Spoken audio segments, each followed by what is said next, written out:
प्रिय विद्यार्थियों, आज हम कक्षा अष्टमी के द्वितीय पाठ का अध्ययन करेंगे। द्वितीय पाठ बिल्लस्य वाणी न कदापि में श्रुता। बिल की वाणी या बिल की आवाज़ मैंने कभी नहीं सुनी। बिल की आवाज़ मैंने कभी नहीं सुनी। इस पाठ का अध्ययन करेंगे। प्रस्तुत पाठ संस्कृत के प्रसिद्ध कथा ग्रंथ पंचतंत्रम के तृतीय तंत्र काकोलुकीयम से संकलित है। पंचतंत्र के मूल लेखक विष्णु शर्मा है।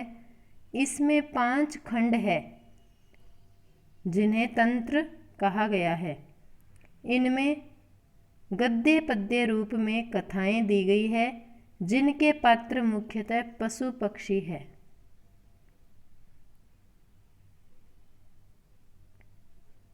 तो अब इस कहानी को पढ़ते हैं। कस्मिंचित् वने खरनखरः नाम सिंहः प्रतिवसति स्म। कस्मिंचित् वने किसी वन में खरनखरः खरनखर नाम का सिंह शेर प्रतिवसति सम रहता था। सम का प्रयोग हुआ है तो वाक्य भूतकाल में है। किसी वन में या किसी जंगल में खरनखर नामक शेर रहता था। स कदाचित इतस्ततः परिभ्रमन् क्षुधार्तः न किंचिदपि आहारं प्राप्तवान्। वह कभी इतस्ततः है इधर उधर, वह कभी इधर उधर घूमते हुए, परिभ्रमण घूमते हुए, क्षुधार्त भूख से पीड़ित, भूख से व्याकुल या भूख से पीड़ित। न किंचित अपि आहारम होता है भोजन, कुछ भी भोजन को प्राप्तवान प्राप्त नहीं करता है।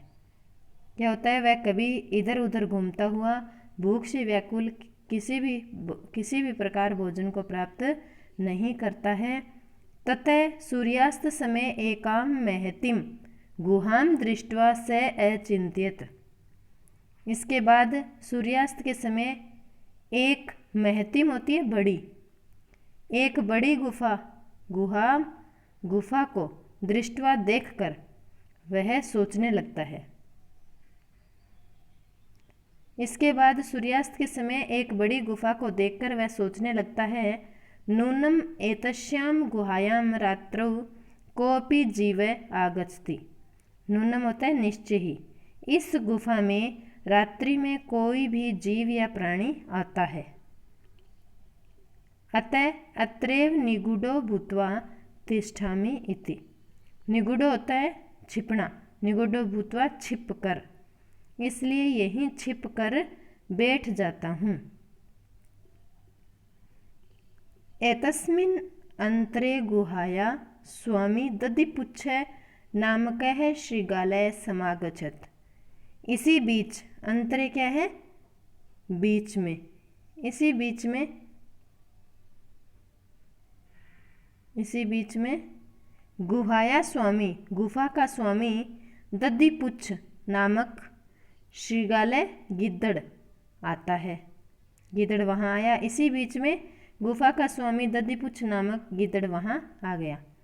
स च यावत् पश्यति तावत् सिंहपद पदति गुहायाम प्रविष्टा दृश्यते। और वह देखता है, क्या देखता है? कि शेर के पैरों के निशान गुफा में प्रविष्ट करते हुए दिखाई देते हैं। न च बहिरागता, और बाहर की तरफ आए हुए दिखाई नहीं देते हैं। वह गिद्धड़ क्या देखता है? कि शेर के पैरों के निशान गुफा में प्रविष्ट करते हुए दिखाई देते हैं और बाहर आए हुए दिखाई नहीं देते हैं। शृगालय है अचिंतित। गिद्धड़ सोचने लगा, अहो विनष्टोऽस्मि, अरे विनाश हो गया, नष्ट हो गया। नूनम निश्चय ही अस्मिन् बिले, इस बिल में सिंह स्थिति शेर है। इति तर्क्यामि, यह मैं तर्क पूर्वक कह सकता हूँ अथवा ऐसा समझ सकता हूँ। तत् किम करवाणी, तब क्या करूं। यह मैं तर्कपूर्ण कह सकता हूँ क्या कि मेरा कि विनाश हो गया है निश्चय इस बिल में या इस गुफा में शेर है, ऐसा मैं तर्कपूर्वक कह सकता हूँ अथवा समझ सकता हूँ। तत्किम करवाणी, तो अब क्या करें। एवं विचिंत्य, इस प्रकार सोचकर, दूरस्थ है रवम कर्तुम आरब्ध है।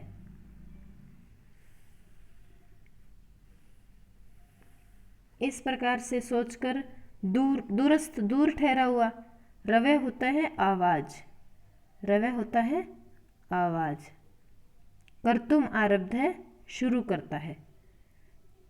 क्या करता है, इस प्रकार से सोचकर दूर ठहरा हुआ आवाज करने लगा। क्या, भो बिल, अरे बिल, किम न स्मृषि, क्या तुम्हें याद नहीं है, यत मया त्वया स समय कृतोस्ति, यत यदाहं बाह्यतः प्रत्यागमिष्यामि तदा त्वं माम आकारिष्यसि।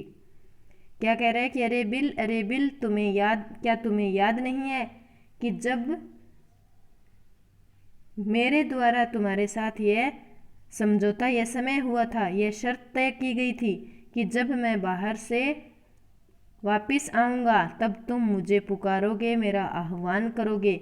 यदि तुम माम न आवेसी, यदि तुम मेरा आह्वान नहीं करते हो या मुझे नहीं पुकारते हो, तरही तो अहम द्वितीयम बिलम यास्यामि इति, तो मैं दूसरे बिल में चला जाऊँगा। क्या कहा है, इस प्रकार सोचते हुए दूर बैठे हुए उसने आवाज़ करनी शुरू की और कहा, अरे बिल, क्या तुम्हें याद नहीं है कि हम दोनों के बीच में समझौता हुआ था, यह शर्त तय हुई थी कि जब मैं बाहर से लौटूंगा तब तुम मुझे पुकारोगे या मेरा आह्वान करोगे। यदि तुम मुझे नहीं पुकारते हो या आह्वान नहीं करते हो तो मैं दूसरे बिल में चला जाऊंगा। इस प्रकार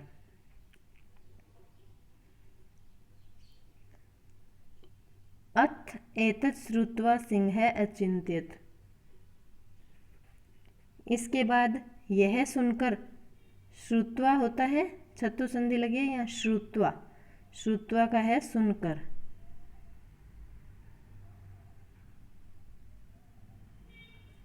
तो इसके बाद यह सुनकर शेर सोचने लगा, नूनम मेषा गुहा स्वामिने सदा संवाहनम करोति, निश्चय ही यह गुफा स्वामी का हमेशा आह्वान करती है या बुलाती है, परंतु मैं मद भयात न किंचित वदती, परंतु मेरे भय से कुछ नहीं बोल रही है।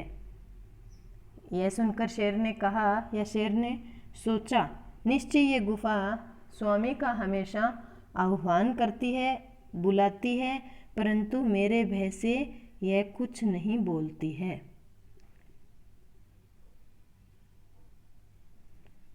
अथवा साध्विदम उच्यते, अथवा यह ठीक ही कहा जाता है, साधु से बना साध्विदम, तो यह ठीक ही कहा जाता है। भयस्त्रस्त मनसाम हस्तपादादिका क्रिया, डरे हुए मन वाले के हाथ पैर से संबंधित क्रियाएं ठीक से नहीं हो पाती। प्रवर्तनते न वाणी, और न ही ठीक से आवाज़ निकलती है। वेपथुश्च अधिको भवेत, तथा अधिक कंपन होता है। डरे हुए मन वालों की हाथ पैर से संबंधित क्रियाएं ठीक से नहीं हो पाती और आवाज़ ठीक से नहीं निकलती तथा अधिक कंपन होता है। तद अहम अस्य आह्वानम करोमि, इसलिए मैं इसका आह्वान करता हूँ। एवं स बिले प्रविश्य में भोज्यम भविष्यति, इस प्रकार वह बिल में प्रवेश करके मेरा भोजन होगा या मेरा भोजन बन जाएगा। इत्थम विचारे, इस प्रकार विचार करके सिंह शेर ने सहसा अचानक श्रृगालस्य आह्वानम अक्रोत, श्रृगाल का या गिद्दड़ का आह्वान किया, उसे पुकारा। इस प्रकार वह बिल में प्रवेश करके मेरा भोजन हो जाएगा ऐसा सोचकर शेर ने अचानक गिद्दड़ का आह्वान किया। सिंहस्य उच्च गर्जना प्रतिध्वनिना सा गुहा उच्चई श्रृगालम आह्वयत। शेर की ऊंची गर्जना की प्रतिध्वनि से उस गुफा ने जोर से गिद्दड़ को पुकारा। अनेन अन्येपि पशवः भयभीता अभवन्। इससे दूसरे पशु भी भयभीत हो गए। श्रृगालोऽपि ततः दूरं पलायमाने इमं अपठत्। गिद्दड़ भी वहाँ से दूर भागता हुआ यह श्लोक पढ़ने लगा। कौन सा श्लोक पढ़ता है? अनागतम ये कुरुते स शोभते स शोच्यते यो न करोत्ये अनागतम। वने अत्र संस्थस्य समागता जरा बिल्लस्य वाणी न कदापि में श्रुता। अनागतम क्या है? न आए हुए अर्थात संभावित दुख का। यह अनागतम यह कुरुते स शोभते। संभावित दुख का जो न आए हुए, जो संभावित दुख है उसका निराकरण करता है, वह शोभा को प्राप्त होता है या शोभा पाता है। जो न आए हुए स शोच्यते यो न करोत्ये अनागतम। जो न आए हुए अर्थात संभावित दुख का निराकरण नहीं करता है वह चिंतनीय होता है। इसमें क्या कहा है कि जो न आए हुए अर्थात संभावित दुख का निराकरण करता है वह शोभा पाता है, और जो न आए हुए संभावित दुख का निराकरण नहीं करता वह चिंतनीय होता है। बाद में नीचे की 2 लाइनों में बताया, वनेत्र संस्थस्य समागता जरा। जरा होता है बुढ़ापा। कि वनेत्र संस्थस्य वन में रहते हुए समागता जरा मुझे बुढ़ापा आ गया है। बिल्लस्य वाणी न कदापि में श्रुता। कि वन में रहते हुए यहाँ मुझे बुढ़ापा आ गया है, परंतु मेरे द्वारा बिल की आवाज़ या गुफा की आवाज़ कभी नहीं सुनी गई। इस प्रकार से इस पाठ का हिंदी अनुवाद पूर्ण हुआ। अब हम इसके शब्दार्थ पढ़ेंगे। कस्मिंचित्, कस्मिन प्लस चित्, किसी वन में। क्षुधार्तः, क्षुधा आर्तः, भूख से व्याकुल। अंतरे, बीच में। निगूढ़ो भूत्वा, छिपकर। सिंह पद पद्धति, शेर के पैरों के चिन्ह। रवै, शब्द या आवाज। यावत, तावत, यावत जब तक और तावत का है तब तक। समय है शर्त। बाह्यतः, बाहर से। यदि तरहि, यदि अगर। तरहि तो। तच्छ्रुत्वा, तत् प्लस श्रुत्वा, वह सुनकर। भयस्त्रस्त मनसाम, डरे हुए मन वालों का। हस्तपादादिका, हस्तपाद आदि का, हाथ पैर आदि से संबंधित। वेपथु, कंपन। भोज्यम, भोजन योग्य पदार्थ। सहसा, एकाएक या अचानक। अनागतम, आने वाले दुख को। शोच्यते, चिंतनीय होता है। संस्थस्य, रहते हुए का। जरा, बुढ़ापा। कुरुते या करोति, निराकरण करता है। बिल्लस्य, बिल का या फिर गुफा का। इस प्रकार इस पाठ के हिंदी अनुवाद के साथ शब्दार्थ भी पूर्ण हुए। धन्यवाद।